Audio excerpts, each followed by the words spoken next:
When I look back at how YouTube ended up shaping my medical career, I realized it wasn't about fame, algorithms, or subscribers. It was about survival.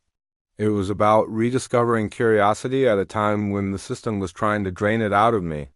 People assume that YouTube is this place for entertainment, for songs, vlogs, pranks, or fleeting trends. But for me, it became something much deeper. It became a classroom, a therapist, a mentor, and at one point, the only reason I didn't quit medicine entirely.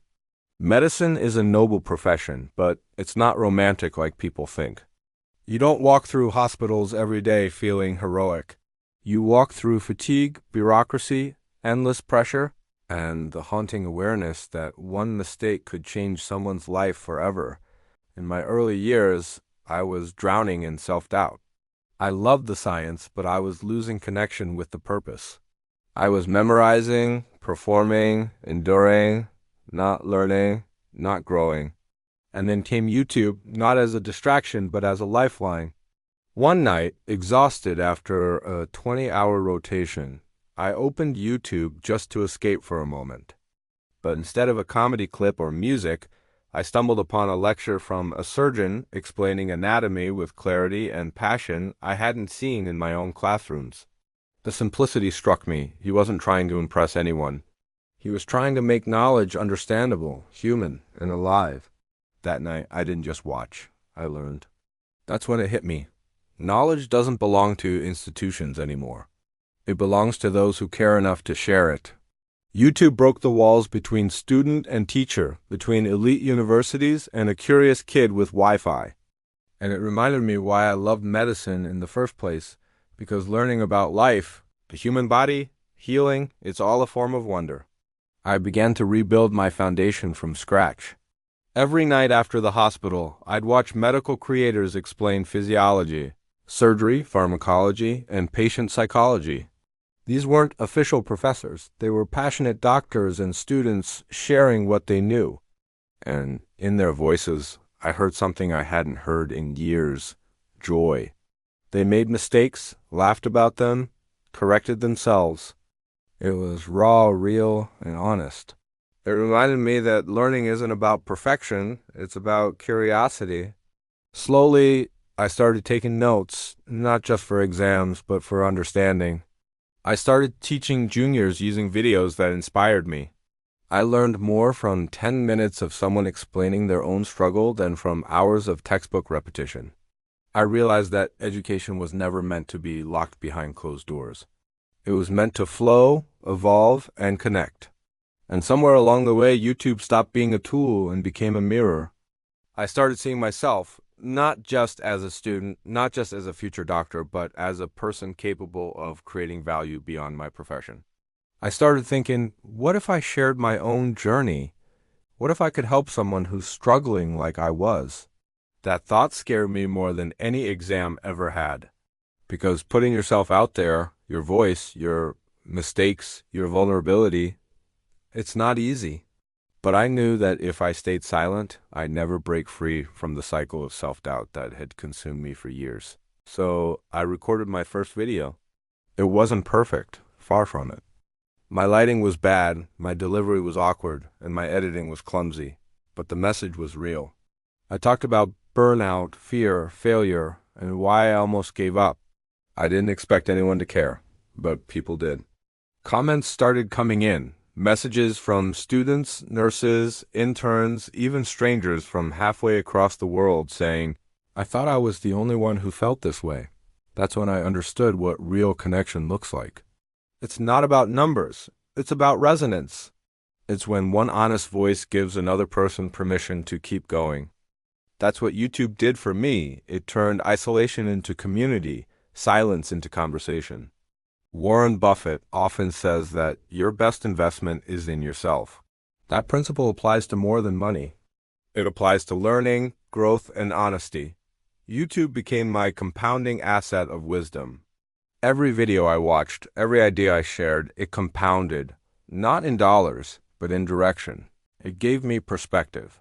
It reminded me that you don't have to be perfect to contribute. You just have to care enough to start. And when I started seeing medicine not as a rigid system, but as a living ecosystem of humans, I fell in love with it again. I began to understand that the best doctors aren't the ones who memorize the most. They're the ones who never stop learning, who stay curious, who remember that behind every chart and case is a story. Over time, YouTube didn't just make me a better student, it made me a better human being. It taught me to communicate, to listen, to teach. It showed me that education isn't a one-way street. It's a cycle. You learn, you apply, you teach, and then you learn again. That's how mastery is built, not through arrogance, but through humility. Medicine can break you if you let it. The long hours, the loss, the emotional weight, it all chips away at you. But YouTube gave me a place to process those emotions, to express them, to heal. Every time I uploaded a video about failure, about stress, about purpose, I wasn't preaching. I was reminding myself to stay grounded. I was reminding myself why I started. That's what Warren Buffett means when he talks about intrinsic value, the real worth of something that isn't measured by the market, but by what it gives back to you. My YouTube channel had no price tag, no investors, no valuation. But its intrinsic value was priceless. It gave me clarity. It gave me resilience. It gave me direction when everything else felt uncertain. When people see success, they often assume it was planned. But I can tell you from experience, most success isn't planned, it's discovered through persistence. I didn't know what I was doing when I started uploading. I just knew I needed to keep moving, keep learning, keep sharing, and that's what changed everything. The same principles that make great investors also make great humans. Patience, consistency, long-term vision, and an ability to adapt.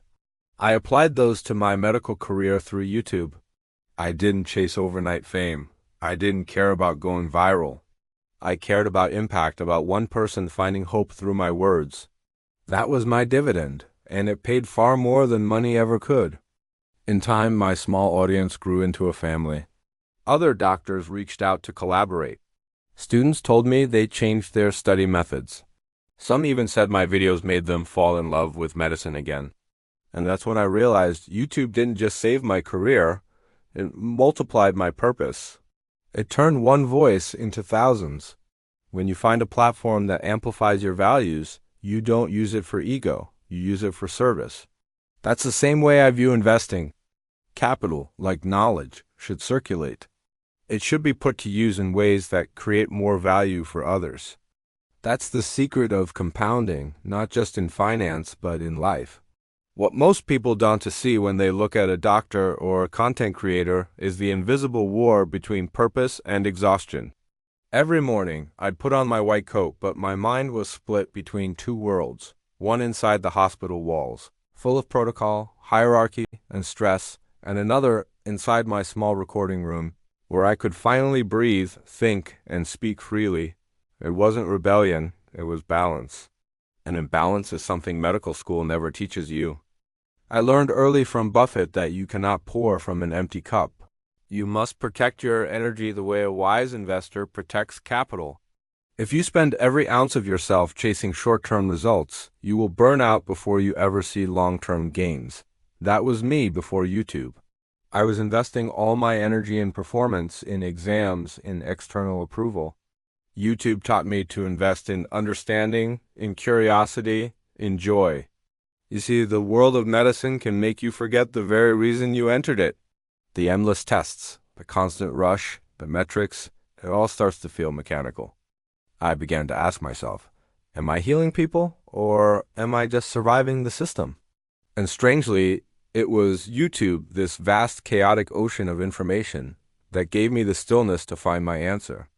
Every night, after my shift, I'd come home to the quiet hum of my laptop and the faint echo of hope. Sometimes I would sit for hours, watching other doctors talk about the same struggles I faced. Imposter syndrome, failure, loss, uncertainty. I found mentors in people I had never met. I found courage in stories that mirrored my own. I began to see that I wasn't broken, I was just human. That realization changed everything. When Warren Buffett talks about temperament being more important than intelligence, he's talking about this exact thing. Success isn't about never falling, it's about staying calm when you do. It's about endurance, not speed. I had spent years measuring myself by how fast I could get ahead, how quickly I could pass, how many achievements I could list. But YouTube slowed me down in the best possible way. I started to learn differently. Instead of memorizing to pass, I studied to understand. Instead of cramming, I reflected. I'd pause a lecture and ask myself, do I really know what this means? Could I explain it to someone who knows nothing about it?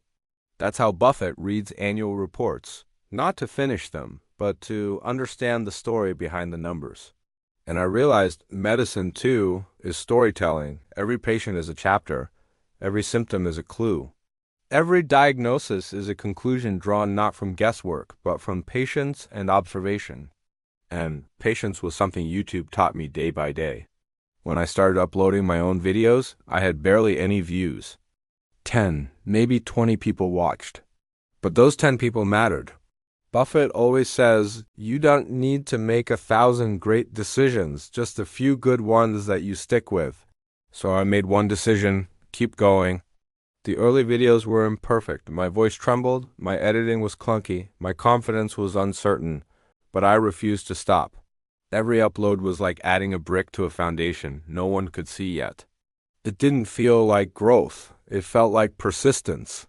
But that's the thing about compounding. It wasn't to show its power in the beginning.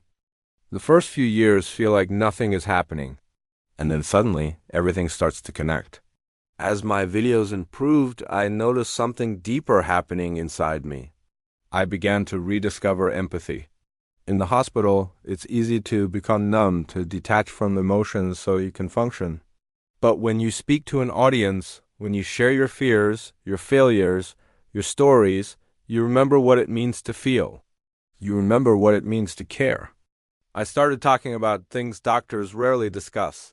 The nights when you doubt your choices, the quiet grief after losing a patient, the invisible weight of responsibility.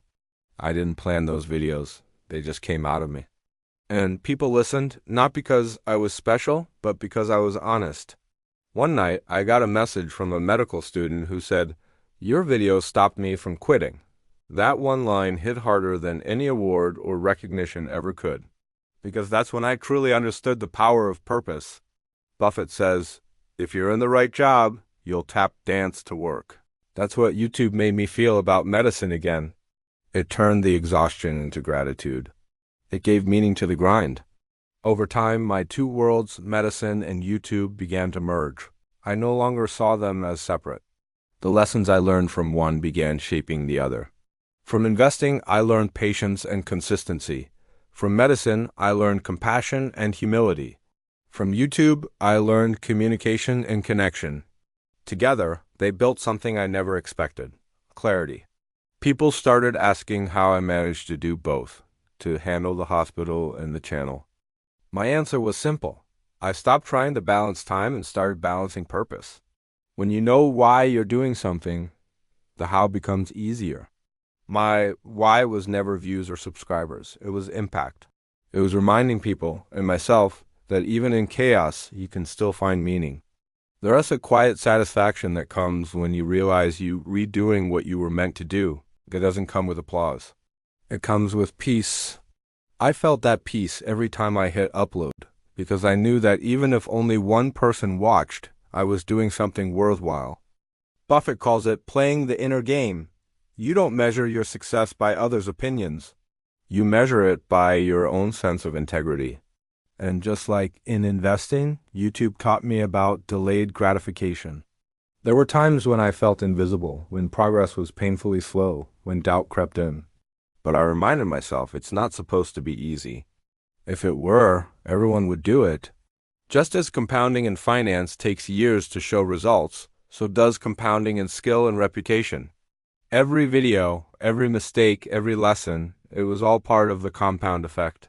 Then something unexpected happened. The same hospital administrators who once dismissed my YouTube work as a distraction started inviting me to speak at seminars about medical communication. They began to see that education wasn't confined to lecture halls anymore. The students I taught online started outperforming those who stuck only to traditional methods. And I realized YouTube wasn't just saving me. It was transforming the system itself, one video at a time. That's the beauty of long-term thinking. You don't chase trends. You build foundations. Buffett never invests in what's popular. He invests in what's durable. And that's what I tried to do with my channel. I didn't chase views. I chased value. And over time, that value attracted the right people, mentors, collaborators, believers. Even now, years later, when I look at my old videos, I smile. Not because they're perfect, but because they remind me how far persistence can take you. Each one is a chapter in a story of recovery, not from illness, but from burnout, fear, and self-doubt. YouTube didn't give me fame. It gave me something far greater, freedom. Freedom to learn at my own pace. Freedom to teach in my own voice. Freedom to build something authentic in a world obsessed with appearances. Buffett often says, "The chains of habit are too light to be felt until they are too heavy to be broken." I had been chained to fear and perfectionism for years. YouTube helped me break those chains, one upload at a time. And in the process, I learned one of life's most important truths. Success doesn't always shout. Sometimes it whispers. It whispers through the quiet satisfaction of helping someone. It whispers through the late nights of hard work that no one sees. It whispers through the small acts of consistency that, over time, build something extraordinary. That whisper, that quiet, steady voice, is what saved my career. It's what told me to keep going when logic said to stop. It's what told me that impact matters more than image. And now, when I walk into the hospital, I don't feel like a cog in the system anymore. I feel like a contributor, someone whose journey might light the way for others. Because that's what YouTube really is. Not a platform, but a mirror. It reflects what you put into it. If you share noise, you get noise. If you share value, you create legacy. And in a world that constantly tells you to hurry, to compete, to compare, finding a place that allows you to just be yourself is rare. For me, that place was YouTube. So yes, it saved my medical career, not by changing the world around me, but by changing me. It taught me that your story has value even before it's perfect, that the right people will find you if you stay consistent, that every moment of doubt is just a test of patience. And perhaps most importantly, it taught me that in the end, the greatest investment you'll ever make isn't in stocks or property or even education. It's in purpose. Because purpose, once found, compounds forever.